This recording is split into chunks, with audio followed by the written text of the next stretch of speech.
Potato cheese ball செய்ய போகிறோம். அதுக்கு மைதா போடணும். இப்போ நம்மக்கிட்ட மைதா இல்லை, அதனால கோதுமை மாவு. அப்புறம் இது என்ன சொன்னோம்? Bread crumbs. இப்போது இதில் வந்து கோதுமை 1 கப் இருக்குது. ஆக்சுவலாக மைதாவில் தான் செய்வாங்க. நம்மள்ட்ட இப்போ கையில் மைதாவும் இல்லை, ப்ளஸ் குழந்தைங்களுக்கும் கொடுக்குறதுனால ஹெல்த்தியாக இருக்கட்டும்னு சொல்லி கோதுமை மாவில் பண்ணுறோம். இதில் இப்போது கொஞ்சம் 1 ஸ்பூனுக்கு உப்பு ஆட் பண்ணிக்கணும்.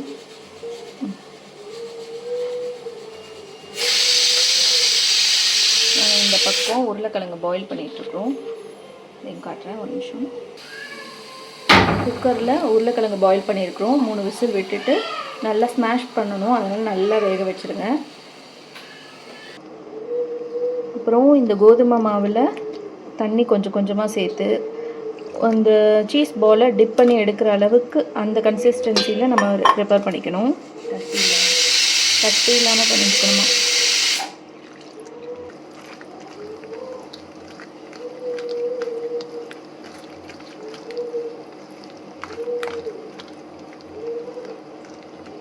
ஸோ நான் இதுக்கு யூஸ் பண்ணுற சீஸ் என்ன சீஸ்?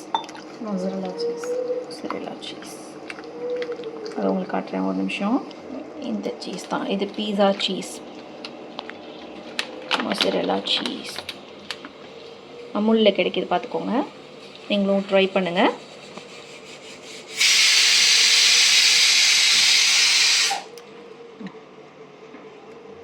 இந்த கன்சிஸ்டன்சி பார்த்துக்கோங்க.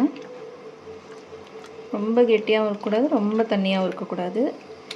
க்ரீமி கன்சிஸ்டன்சியில் இருக்குது. இதில் டிப் பண்ணால் அப்போ தான் ஒட்டும் அந்த பால். இந்த பிரெட் க்ரம்ஸ் எப்படி பண்ணணுன்னா, ப்ரெட்டை வந்து மிக்சியில் போட்டு அதை 2 பல்ஸ் விட்டோன்னா அது பவுடர் ஆகிடும். ஆனால் இப்போ நம்மக்கிட்ட ப்ரெட்டும் இல்லை, அதனால் ரஸ்க்கு இருந்துச்சு. அந்த ரஸ்க்கை வந்து மிக்சியில் ஒரு 2 பல்ஸ் கொடுத்தீங்கன்னா அந்த பிரெட் க்ரம்ஸும் ரெடி ஆகிடும். ரொம்ப சிம்பிளான டிஷ் தான், எல்லோரும் ட்ரை பண்ணி பார்க்கலாம். ஓகே, இப்போ நம்ம பொட்டேட்டோக்காக வெயிட் பண்ணுறோம்.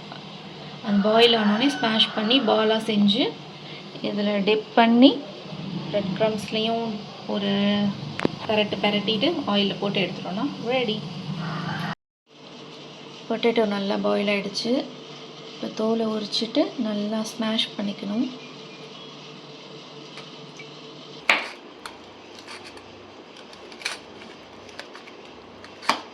எவ்வளோக்கு எவ்வளோ வேக வைக்கிறோமோ அப்போ தான் நல்லா ஸ்மாஷ் ஆகும்.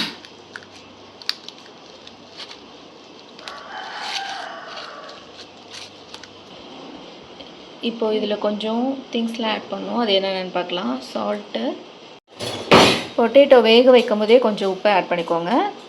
இப்போ கொஞ்சம் உப்பு, மிளகாத்தூள் 1 ஸ்பூன், பெப்பர் 1 ஸ்பூன். உங்களுக்கு இது பார்த்தா நிறைய குவான்டிட்டி இருக்க மாதிரி இருக்கும், அப்படிலாம் இல்லைங்க, ரொம்ப கொஞ்சமாக தான் இருக்குது. உங்களுக்கு காரம் எவ்வளோ தேவைப்படுதோ அவ்வளோ போட்டுக்கோங்க. கருவேப்பிலையை பொடிசாக நறுக்கி போடணும். கொத்தமல்லி இருந்துச்சுன்னா கொத்தமல்லியை ஆட் பண்ணிக்கோங்க.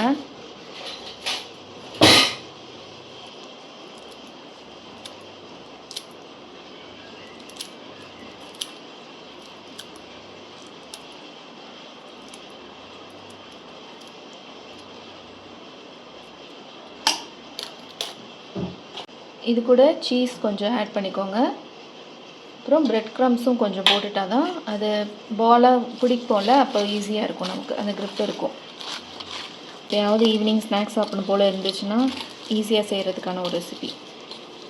இதில் நம்ம வெளியேந்து வாங்குறது அந்த மொசரெல்லா சீஸ் மட்டும்தான் இருக்கும். மற்றதெல்லாம் வீட்டிலே நமக்கு கிடைக்கும்னு நினைக்கிறேன். நீங்கள் அதை மட்டும் வாங்கி ஃப்ரிட்ஜில் வச்சிட்டிங்கன்னா உங்களுக்கு ஈஸியாக முடிஞ்சிடும் இந்த வேலை.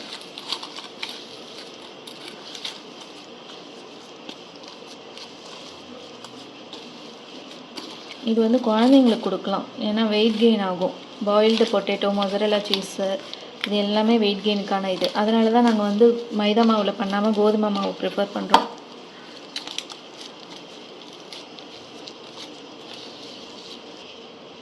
ஓகே, இப்போ அந்த சீஸ் பால் ரெடி பண்ண போகிறோம்.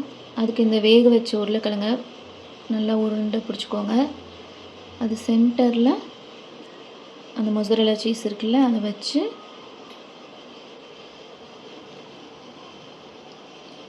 அப்படியே கவர் பண்ணிடணும்.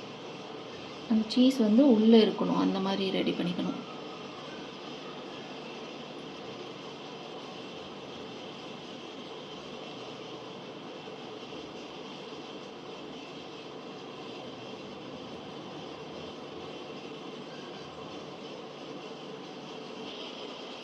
இதே மாதிரி இப்போ எல்லாத்தையும் ரெடி பண்ணி வச்சுக்கலாம்.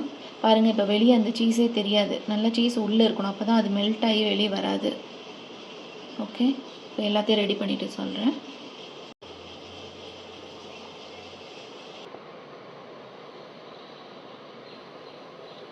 அவ்வளோதான், ரெடி பண்ணியாச்சு. இப்போ இதை எண்ணெயில் ஃப்ரை பண்ணி எடுக்கணும். சீஸ் பாலை கோதுமை மாவில் டிப் பண்ணி அதுக்கப்புறம் பிரெட் க்ரம்ஸ்லேயும் ஒரு கோட்டிங் கொடுத்து அதை வந்து பிளேட்டில் மாற்றி வச்சணும். அவ்வளோதான்.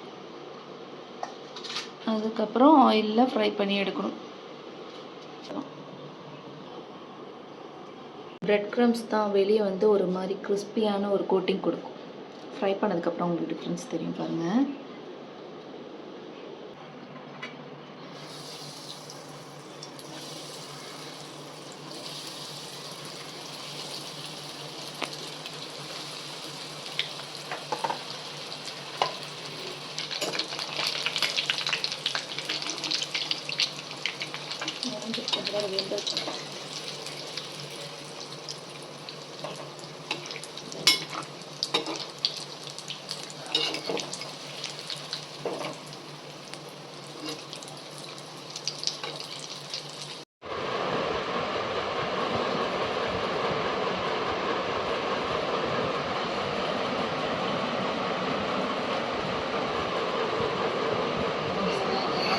Wow, yummy. மம்மி எனக்கு இது கெட்சப் தொட்டு அப்படி சாப்பிட்டா எப்படி